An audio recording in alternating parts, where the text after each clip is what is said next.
as we are live. It's nice when there's a mix, you know? You have some strategic diversity, can throw two different comps up against each other and play it even. I think League is a very well-balanced game, as many complaints as we'd like to have as the diehard fans. But this game is...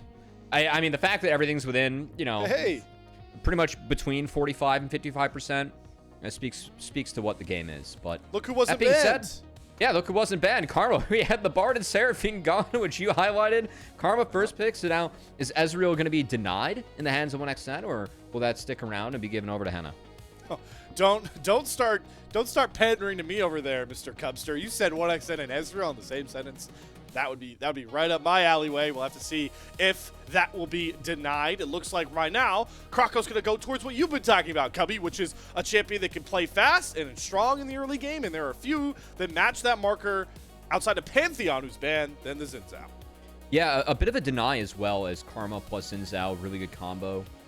So I do like this. Might have to say the Croco Lee Sin for another game. Kind of hard to hit skill shots against Mantra-empowered Karma teams that are zooming around. So might see if that ends up showing up later. I think a choice here for LNG, they could get that fast mid laner now, or they could try and go for something like Ezreal for deny. Instead, they go a completely different direction. They might be setting up for the counter matchup into Ez Karma, which I expect to be Lucian Milio, potentially. So you lose out in the first few levels, but you scale really nicely down there. It's been a lane that I feel like has actually really been popularized by On. I should say NIP, right? Yeah, Awesome as well. Exactly right, Awesome as well, yeah. Yeah, these two have been pioneering it before the meta kind of tilted it a little bit better towards Lucian. I'm pretty confident that they were actually trying this before the Lucian mini buff that came around, and everyone felt a bit more comfortable with the champion. Nonetheless, it is now one of those staple bottom lanes, and we'll see if that's exactly what I would expect LNG want to go for. And they do bring the Milio out, so very volatile bottom lane here. Ezreal and Karma, Lucian, Milio both want to be dominant in their laning and come out ahead. So that'll make for some fireworks towards the bot side. We'll see exactly what Climber wants to pick here to try and answer. We'll say that bot lane, the first 3 levels, is going to be really heavy in the Ezreal Karma side. Yeah. We'll see what happens on the bounce for Lucian Milio, because they have to give everything in the first couple levels, or else Ezreal Karma just dominates you as it does most lanes it goes up against. But yeah, in terms of at the moment, you said looks like we'll see what the answers are across the map. We've got a jungle showing and a mid laner showing, so it looks like the team trying to protect those roles that are showing. I like the Vi ban, given that you have Milio. Milio can get you out of a lot of crowd control, not against Vi. And Vi Rise is a pretty good pairing and a really good win rate, actually, globally last year. I was talking to a couple coaches about that. There was one point in Split 1 where Vi Rise were 12-4 when paired together in the major 4 regions. Wow. Which was, that was pretty interesting. I was not expecting that, because I think the combo can lack damage at times, but it did not last Split. Nocturne taken off the board as well here, Slayer. I like it. Yeah, so these are just 2 junglers, like you mentioned, that I think Milio struggles to kind of counter, but also just 2 champions that make AD carries lives hell. So when you're playing the Lucian, it's so volatile, especially in your play style. It's good to protect as much as you can there onto Climber. Also, would say Climber has now lost access to the champion. A lot of champions that he's found success on, mainly being that Pantheon from the first ban phase. See the Gnar ban go over towards Sheer, who probably has the shortest pool of anybody in this matchup. Only about 5 champions played so far this split. We'll see what he decides. It looks like he's actually going to get access to that counter pick if BuLLDog wants to go with one of his common pairings, and there's that Annie. So they're going to give the counter pick over to Saber, Sheer. Here's the Annie. See if he can make the backline go boom boom. As Lucian, I mean, Annie does bring a lot of control for Lucian as well as Lucian Milio. Kind of lack crowd control, but I really like the Jarvan and the blind York. I gotta say, this is a little bit weird to me. I feel like the Gnar ban is more respect to Sheer than showing that you have a game plan to play York, because Gnar into York is a pretty good matchup for York. So I do think that Sheer kind of needs to go Sion here. It's not the best matchup into York. You can scale off the ghouls a bit for extra health, but York can sustain a lot. They just need it for the team. You're playing a Lucian Milio comp, as you're already calling out here, Slayer. You got to be that front line, and Ryze Ezreal as carries do somewhat struggle into Sion as a champion, so I like the idea of throwing the big meatball in here, and I feel like LNG has a really big wombo. My concern for Ultra Prime is that this is a team that you've drafted that requires good laning. This team has really struggled in the lane phase. On average, they're down 1,900 gold at 15. It's 1,890 to be exact. But That's not what you're looking for as a team that's in Group Nirvana. This is going to be a comp that needs to have good laning. That said, when they are ahead at 15, they have 100% win rate. So we'll see if Ultraprime can be ahead at 15 going into this game. I feel like they're really going to need it, or else Lucian Milio can take over later with that Scion. I always preach with some of these Nirvana teams, especially in these matchups, simplicity is serenity. And your comps are really hard to maneuver. Come on, guys. Like, come on. It's Slayer. You know I had a lion. This is my line. We're oh, nice. That's me. We're onto the Rift, by the way. Yeah. Woohoo! Game 1. Ultra Prime LNG. First place and bottom place stakes all on tap. That webcam needs a bath. I used to both my sister. It was good memories growing up. But let's dive into this one, as we'll see, who decides to dedicate this victory to upcoming Mother's Day, which you should not forget about. Very important. Yes. Do not forget about Mother's Day. I am already very cognizant of Mother's Day myself. So, good shout out, though, Cubby, as we can start, maybe getting back to talk some good old-fashioned League of Legends. You talked about how this bottom lane should definitely be in Hena and XiaoXia's power early. So we'll see if they can get that going, because they will have their jungler pathing down towards them. Yeah, and Croco has decided to go top, so maybe trying to impact that York lane. As Scion does bring the gank assist, could be quite nice for potential help up there. But of course, as Real Karma, first few waves, they're going to shove in, and haven't over-shoved the wave yet. I think they shoved it maybe a little bit fast, that first one. Matters because it can be easier for Lucian Milio to preserve their health bar under tower if it does get shoved a little bit too fast. So, yeah, I think some of these creeps and stragglers, again, they shoved this too quickly. You want a 3-wave crash, not 2-wave crash it, and this means that the cannon wave, as long as 1xN and Missing are able to keep their health bars up a little bit, might be able to fight at level 3. And I feel like it's really telling. Hena actually did grab Exhaust for this lane matchup, so in case Lucian dashes in early, I like it against the Lucian. The Milio dashes for Lucian can be deadly.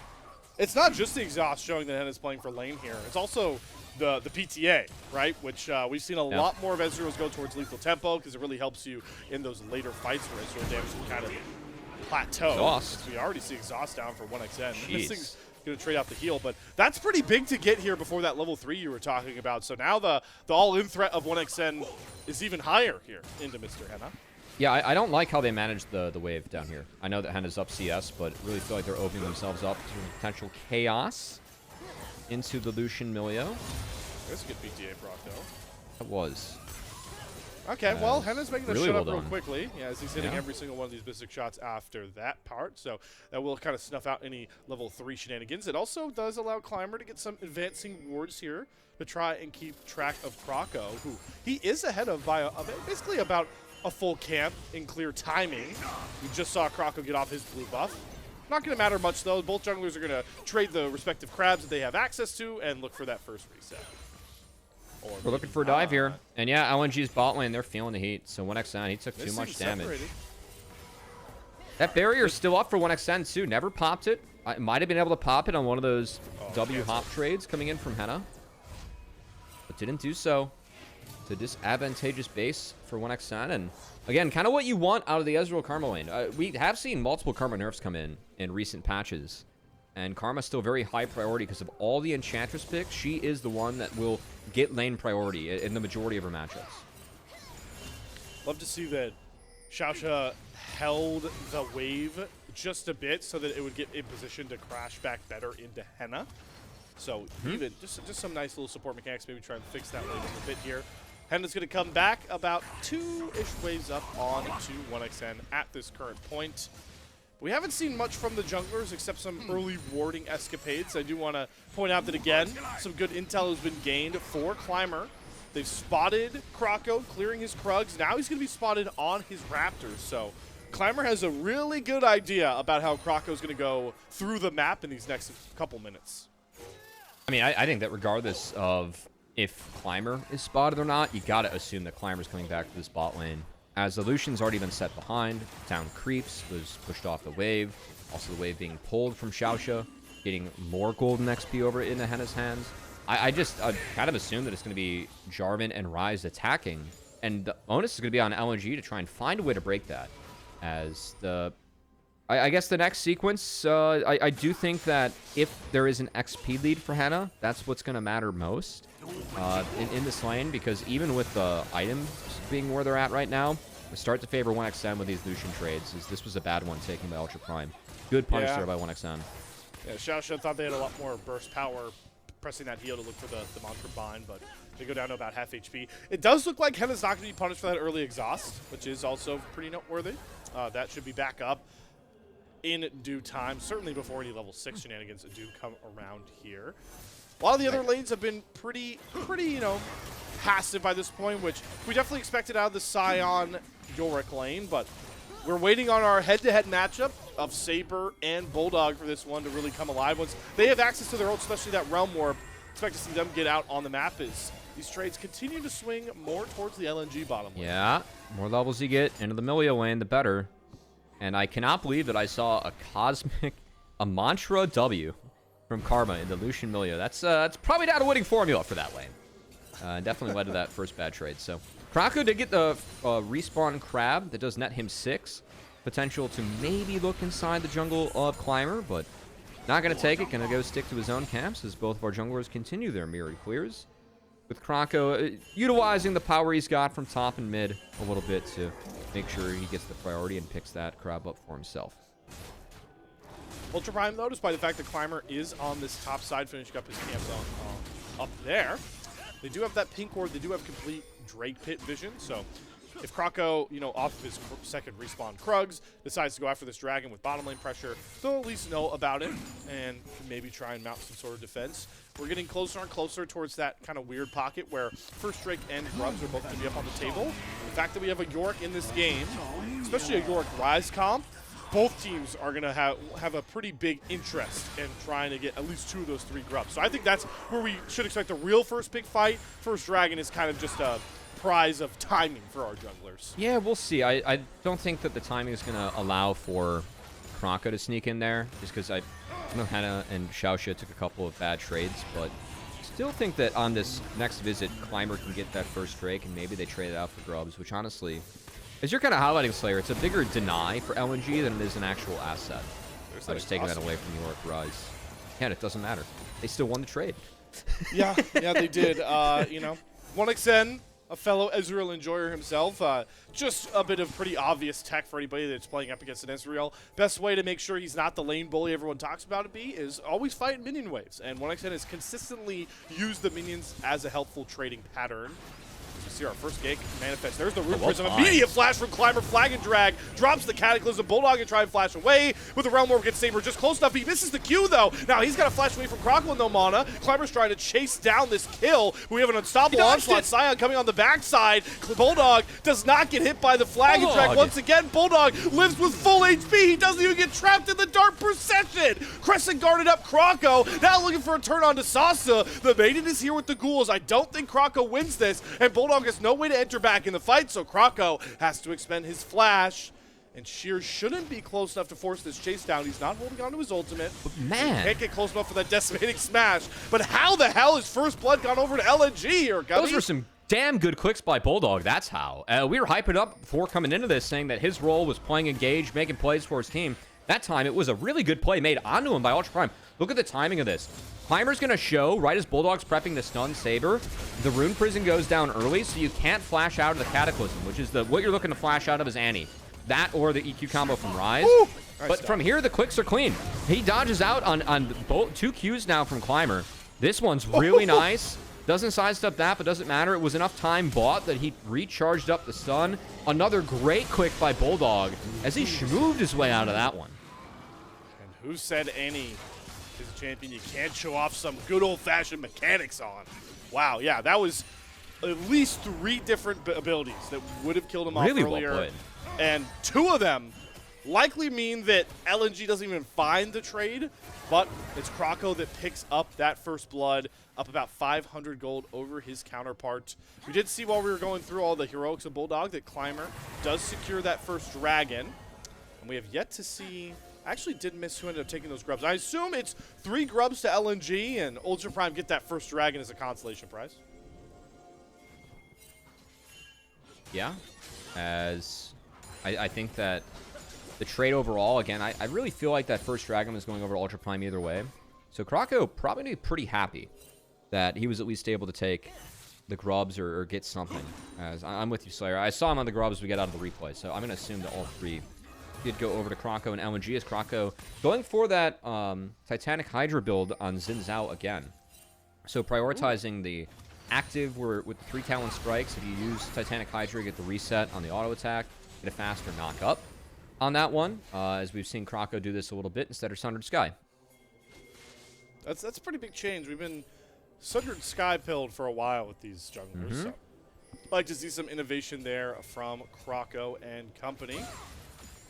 As we will get to sort of dissect some of these, different builds as well. You talked a lot about how the Rise priority has fallen a bit because of the lack of phase rush anymore. We actually see the hottest rune change in League of Legends on both these mid laners, Deathfire, Touch. Let me tell you, folks, there are so many champions that benefit from this new rune. It is crazy. AP, AD, no matter. A lot of people love this choice. Yeah, definitely have seen Rumble kind of reclaim that permaban spot with DFT being out.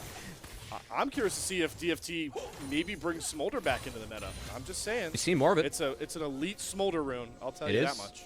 Tactical played it today in NACL, so definitely a pick that I'm looking out for tomorrow, because I got some NACL coverage to take care of after this. Hell yeah. Focused up right now on, of course, big stakes for this matchup. As if you guys missed top of show, do have to pause here. I didn't think Croco was going to go for the bot side here. Ooh, Heal going to come out to draw, so it becomes Lightning. Primer's on the other side of the map, so good little sidestep there as Missing was trying to lay a bit of a trap. Does get the wave in there, so what I said should be able to go for this reset. I'm curious if he comes out of base with this first item. Nope. Just all the components of the Essence Reaver not completed just yet. Is a cheaper item than the Trinity Force, so you'd ideally like 1xN to complete that Essence Reaver a bit quicker than that Trinity Force, because both of these champions spike pretty hard on their first items. Good awareness there by Croco, locked in. As talking about first items, today, bot lane's on a reset. Do want to get back to that point. We're talking about standings and stakes coming to this one, Slayer. Really important match here for both teams, and a win here for LNG pretty much puts them. They would be first place after today with a win. So we were asked, what are the odds for both of us that they ascend? You're at an 80% chance right now. Is this before or after WE started winning games? Nope. I'm still here, man. Listen, at this point, I think there are 2 teams that ascend now that LNG might be able to take down. Weibo's not been looking great either. You're not wrong there. Yeah, I mean, and what did IG just do against Weibo against WE? So yeah, listen, yeah, I'm playing confidence. I'm playing with feel, and my logic here is actually not 1xN agenda pilled. It is very much so what you've been talking about a lot. If BuLLDog's playing this well and they have 1xN always as a good contributor right now, always can have those great moments, I think this team should be a group of 7 team. So I'm feeling confident. I'm also feeling confident that they'll get up to first place here in this matchup, and confident that they will beat LGD for that really big show match that we're going to have for that top spot. That's kind of why I'm lower. I do feel like this is the strongest team we have right now in the group, as they've kind of reclaimed that mantle after they got off to a little bit of a slower start compared to what we saw from them in Split 1, which, of course, was a perfect Nirvana run.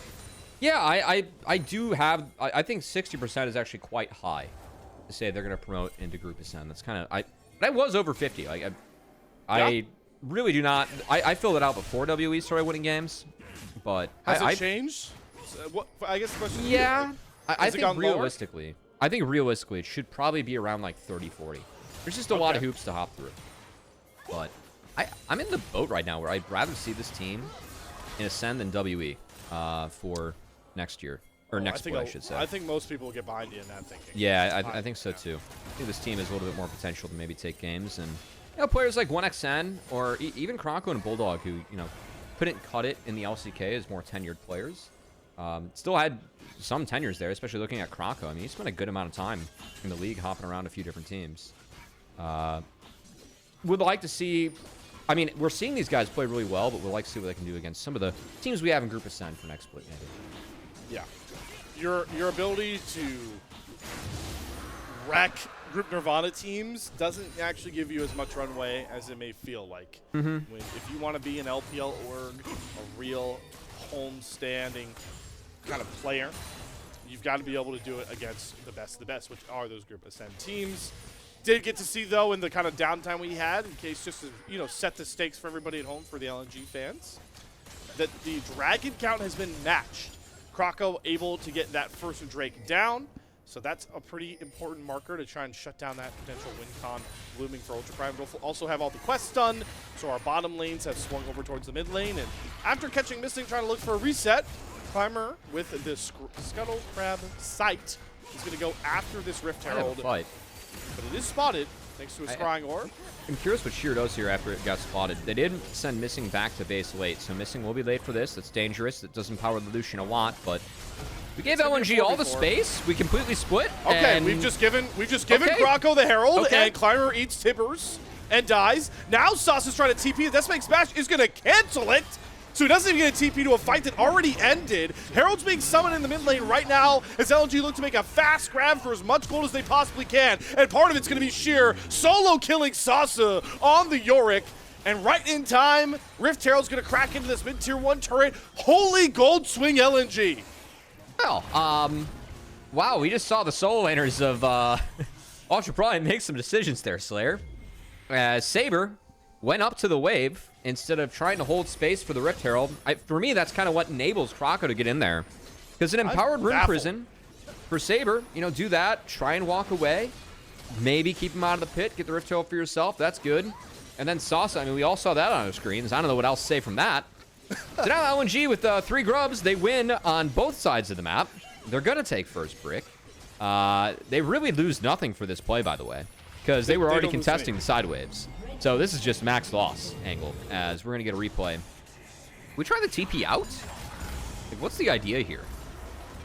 Maybe just gambling the Decimating Smash is on a longer cooldown than it actually is. Get out of tower range and... Okay. Okay, well, Missing has died to Hena in the picture-in-picture. He's now flashed directly into BuLLDog stun, so there's the trade. Timber's going to be dropped as well as BuLLDog gets right back over the wall. Coling going to kill off Climber as he tries to escape, and Croco is going to flash right on top of XiaoXia. And one more 3-talent strike bop is going to find the 3-for-1 trade there. And LNG are off to the races in game 1. That was a really nice W flash from Croco. It's kind of an awkward angle to find XiaoXia, but does so. And yeah, I mean, it started with a Missing kill. I like the setup from Ultra Prime trying to play off tempo. They do find Milio. This is quite nice, but Croco was on top of it. He skipped over his red buff. They were snuffing this out immediately. Hena's flash is right into the waiting arms of BuLLDog. Yeah, and from there, that direction. Yeah, it probably would have went the other way. Yeah, that was a really nice W flash from Croco in the back half. But really like the trigger pull again from Croco and BuLLDog. Again, it feels like LNG, whenever they get these positives, it's always Croco and BuLLDog involved in these plays. And whether it was Croco, for me, kind of reading the fact that his red buff was going to be contested after they just took that top inner turret, as he was staying for that. And then BuLLDog doesn't have the stun ready for Tibbers, but immediately flashing over the wall, dropping Tibbers, realizing that this is a winning fight for them. Just get the damage down, which did help them get Climber after he flashed out too. These two keep on making really good plays that are just building upon everything that LNG has been doing.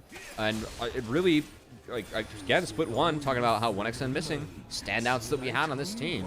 This split, we're talking about it in the likes of Croco and BuLLDog. And it's not being masked by 1xN and Missing are playing bad, right? We just haven't seen as many big moments from them. When you have a mid-jungle playing like this, I mean, it really has been destroying Group Nirvana. These guys are going to be the top team in the group if they find the win today. And they certainly have been playing like that the last few outings we've seen them in the LPL. I mean, I'll put it this way for you, Cubby. We have all-pro voting for an all-Nirvana team. Right now, my vote for mid-jungle would easily be Croco and BuLLDog. It is important, just to remind everybody that if you missed at the top of the show, if there are any group Nirvana players that you are really passionate about and want to voice how well they've done this split, well, at LPL English, there's an award for that too. So make sure to go vote BuLLDog and Croco like I talked about, and then of course my 1xN fan club members. They've already been mailed on the proper Ooh. itinerary to vote for our guy there at the AD carry position. Using MailChimp, SendGrid, or Claude? All of the above. All the above. Everything. All right. Well, you know, Claude makes it easy now. Yeah, we. I will say, of course, Group of Send, you're going to be able to vote in there as well. So yes. We don't have the official vote, but please join our Discord, join in on the action, and get your voice heard here on LPL English as LNG. While all that was going on, not a lot of fighting going on, but a lot of objective taking going down. 1xN takes mid inner, Dragon cleaned up by Croco. And the progress in the side lane for the Rise in York that we set up earlier, Slayer, is grubs were going to be a big thing. LNG got those. Rise in York haven't had the side lane impact we've been really hoping to see, as I mean, any and all momentum of Ultra Prime just did not exist in this game after that Rift Turtle play went the way it did. Yeah, now with how wide open mid lane is, the sort of five point that we expected for this mid game from Ultra Prime, where they kind of want to set York up on one side, Rise on the other, maybe look for collapse plays.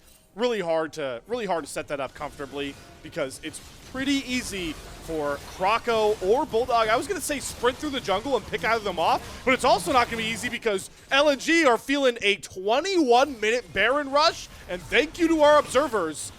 No one on Ultra Prime has a clue this is going on, but they have a hankering, and they're trying to walk on in now. Here. True Shot Barrage spots it below 5K, but LNG are going to pull off it. They don't want to flip with Climber, so bluff has been called. We're going to lose a few waves bot for that, as Saber is going to stay disciplined, not TP, and get some goodies for himself. I'm actually kind of surprised Saber this game didn't opt for Ghost.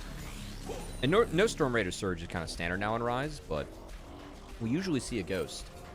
I'm kind of concerned for his ability to be mobile, as Phase Rush and Ghost have a pretty big impact on Rise's ability to maneuver fights. That matters a lot, because those Empowered Rune Prison targets, I mean, Empowered Rune Prison on a Scion versus an Annie is a pretty big difference in terms of teamfight impact that you have. On top of that, on top of that, the ability for stuff like Xin Zhao to get on top of you, or for you to deal with Illusion. I'm concerned for this Rise and the setup that Saber has going into this game. I think that his lack of mobility, he's got a Karma, but I think it could really hurt him in this game, because Rise is kind of hard to operate in team fights if you don't just have a bunch of free move speed. Which I think is what really was keeping Rise to be a very meta pick for a long time. The fact that you were a strong laner, you could move, and then in team fights you were still pretty valuable because you were mobile. If you're not mobile anymore, you lose a lot of power on that champion. You want to talk about ease of execution for these fights. No better person to start with than BuLLDog on this Annie. Proto belt forward, you got stun ready, drop tippers, face roll your keyboard, and hope the rest of your team can win the fight here, but it's Ultra Prime they're looking to fight first. But it's a flash from Croco on top of Hena. The flash is matched, Nicole will find the kills, 1xN flashes after and finds the double tap onto Hena. Sasa TPs into a very murky situation, and he'll fall to the second kill for 1xN. Ultra Prime thought they had the jump, but it was LNG that spiked first and find 2 kills that will set them up for a much cleaner Baron take this time round. Nice fight from 1xN. Again, Croco pulling the trigger, but 1xN being on top of Hena immediately. That made the fight really tough for Ultra Prime, as Hena was down early. Sasa TP'd into a very questionable spot, which made me question how is York is 2-0 so far this split. Don't think that record's going to continue here, Slayer, as it's not been Sasa's best game. Nope. We've not seen York. We saw York die to Scion in the side lane. They really don't want to let Climber near this pit, and for good reason. True Shot Barrage came through pretty close to that smite timing, but despite Climber's antics, it is 5 strong on the Baron, and they'll be well protected getting their bases in. It is kind of a bummer to see York get blinded over Scion, and then have Scion picked and still get the solo kill and win the matchup.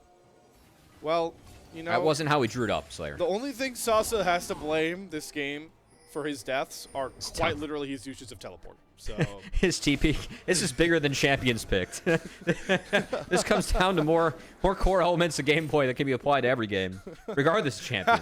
How do you use your teleports? Because Sasa is unfortunately showing how not to this game. Yeah, you're not wrong.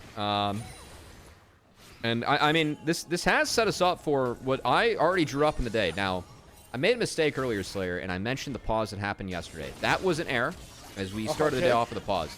But I also mentioned... Re-entering into the chat, yeah.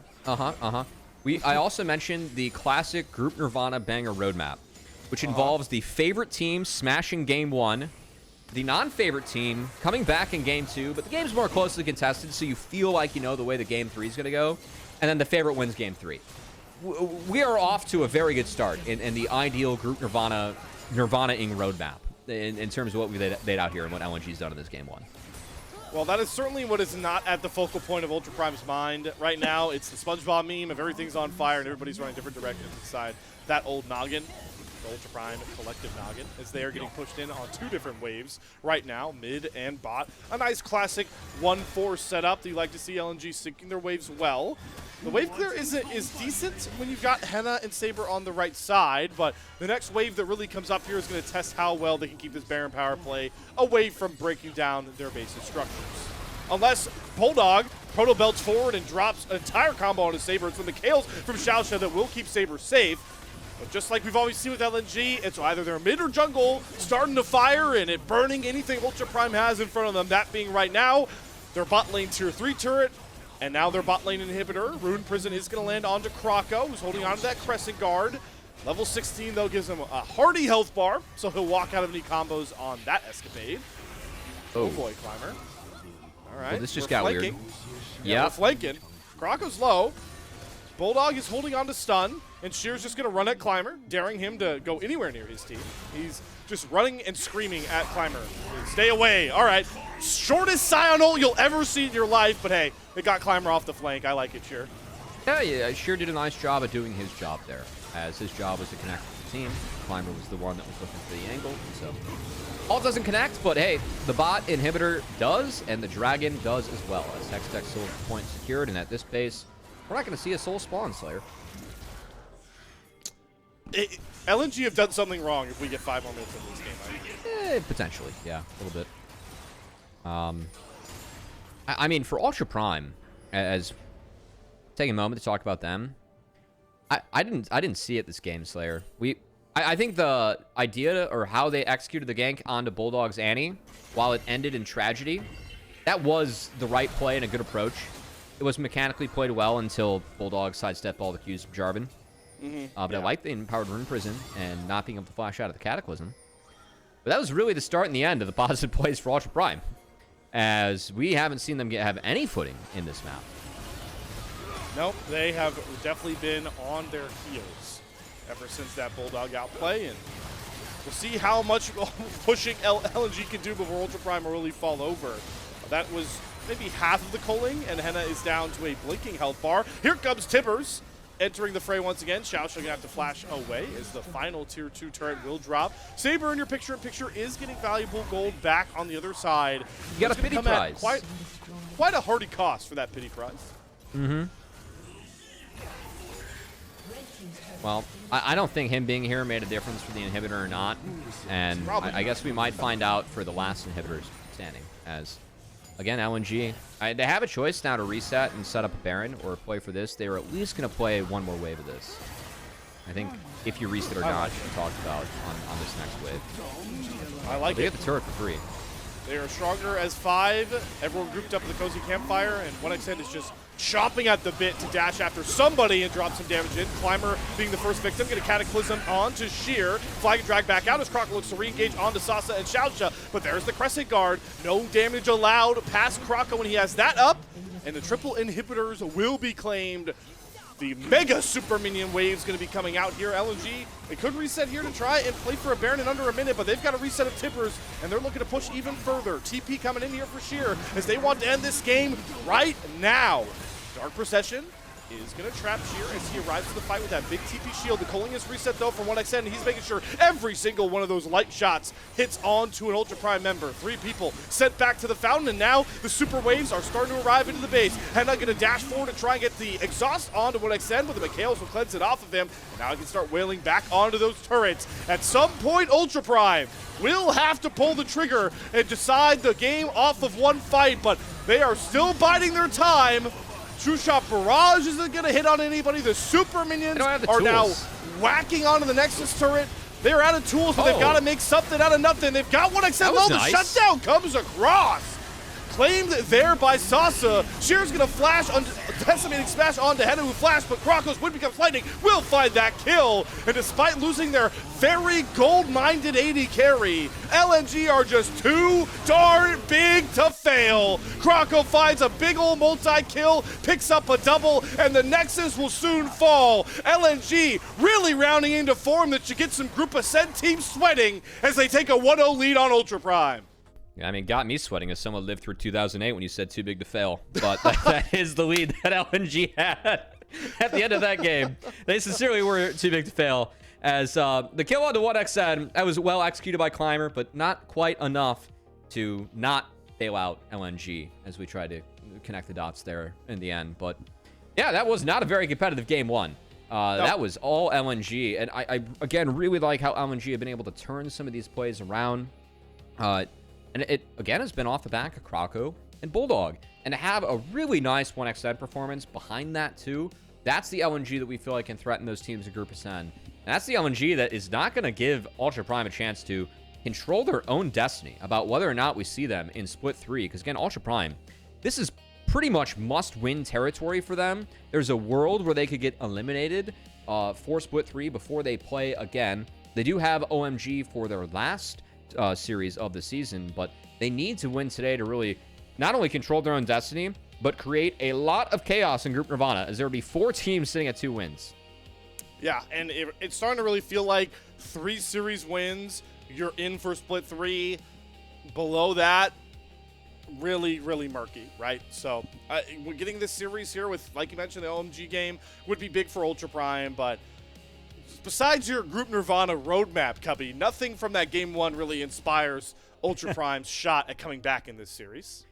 The roadmap has held true a lot of times where I saw game 1s where I felt like this is going to be a quick Night Slayer, so we'll see if that ends up remaining. But yeah, I mean, I watched the Ezreal Karma priority lane kind of got turboed.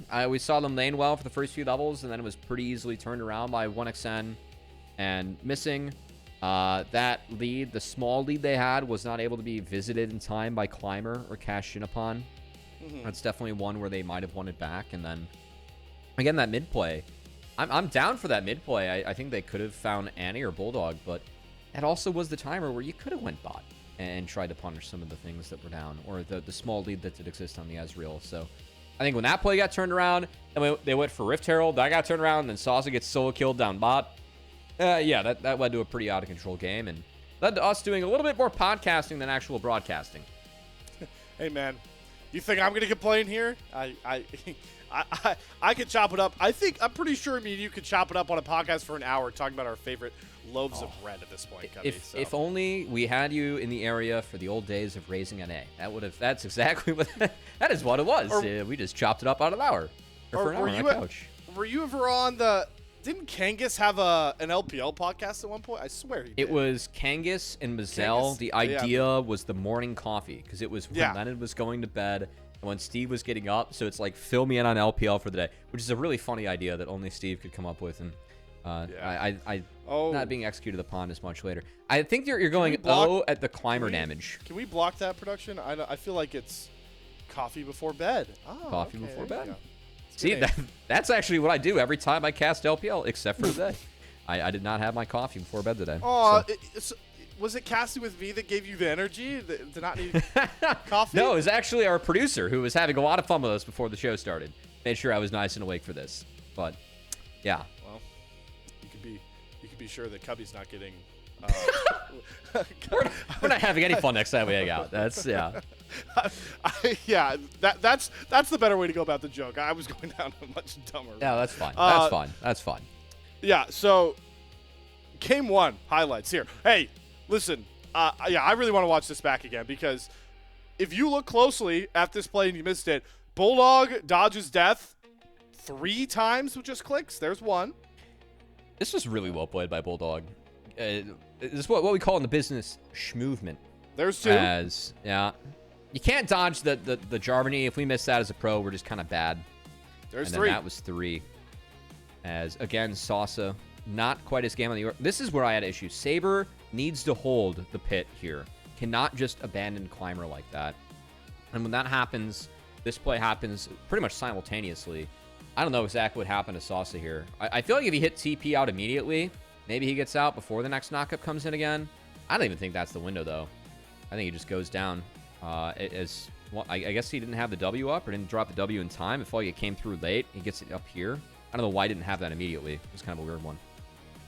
Yeah, and it was just these like little mistakes, right, that kind of piled up. Like right here, we felt like Hena, you know, I get trying to flash over the wall into like a Lucian and little mistake, flashes into enemy side of the map into Annie. Oh god. Yeah. It's like yeah. Like you see the theory behind these like aggressive spots from Ultra Prime, trying to TP into a Scion, you're gambling on cooldowns, trying to flash over a fat wall because you know you're getting killed by melees.